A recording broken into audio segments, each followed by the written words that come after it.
Welcome to Hilltop Views. I'm Brittany Mollica, and today we're going to be looking at a case study that's part of our series, Uncertainties Navigating 2021 Tax Reform.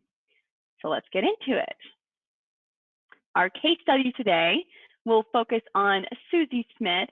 She is 32 years old and she is single. She works for a well-known tech firm that's a publicly traded company. And in total, her annual income is around $200,000 a year. So she's making pretty good money. But $30,000 of that is restricted stock awards. So every year her company is giving her shares of the employer stock. And so that's gradually building up as part of her portfolio. She does have a number of different financial goals. Some of the big ones are, of course, saving for retirement, but she's also looking to minimize taxes and support her favorite local charities along the way. So we'll be thinking about these goals and how to maybe balance all of those as we consider her situation. So looking at her balance sheet, we see that she has a pretty nice cash reserve, about $50,000. She also has about $125,000 of that vested employer stock. So those are shares of her company's stock.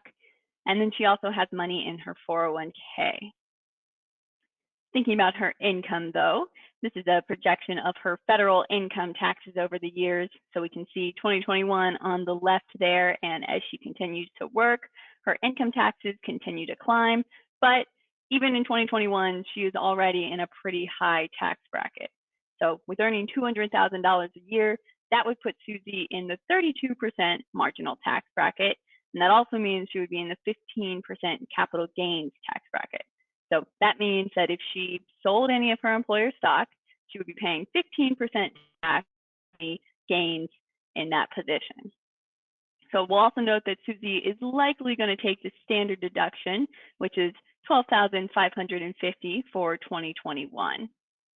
Now, one of her goals is to give to charity, and she's thinking this year she would love to gift around $7,000 to her favorite charities. And there are a few different ways she could do this. So the first, of course, is gifting cash. We know she has a reasonable cash reserve, so she could definitely just write those charities a check. But is that actually the most efficient way for her to be gifting to charity? And we would argue potentially not, because she does have all of that employer stock. And that's taking up a whole lot of her portfolio. So that's not too much diversification there. But also, if she sold the stock, she'd be paying the taxes on it.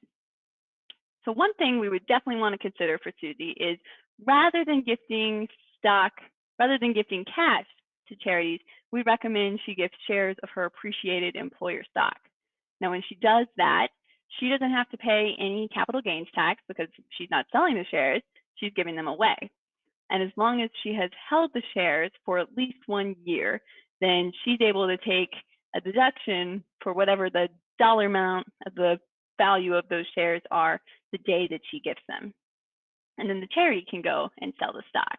And they don't pay income taxes like we do, so they won't need to worry about a capital gains rate. So that can be a really efficient way of still fulfilling that desire to give to charity without depleting your cash, and also being able to free up some of the company stock without paying taxes on it. Another thing that Susie could consider doing, and we won't dive into this too deep in this case study, but we can link to some more blog posts we have about this, is that she can consider bunching her charitable gifts. So that way she could itemize her deductions rather than taking the standard deduction. So rather than gifting $7,000 to charity this year, what if Susie doubled her gift, gifted $14,000 in 2021, and then she could maybe skip gifting next year since she did double the amount this year, but by gifting $14,000 in stock, she would be above that $12,550 standard deduction. So that's a nice perk and maybe something to consider depending on her situation.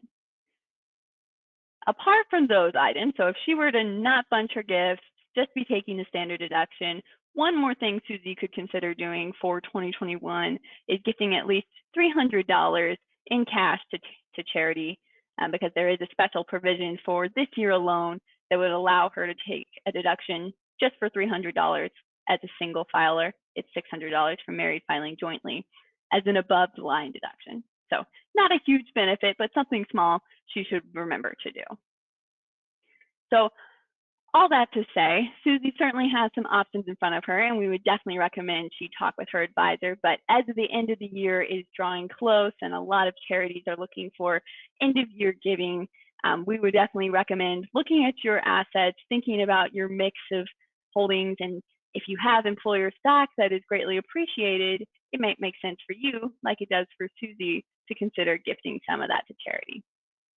Well, we hope you enjoyed this and learned something. Feel free to reach out with any questions, or if you are looking to do some gifting to charity, we are happy to help. You can find more information about this on our website and the Hilltop Views blog. Thank you.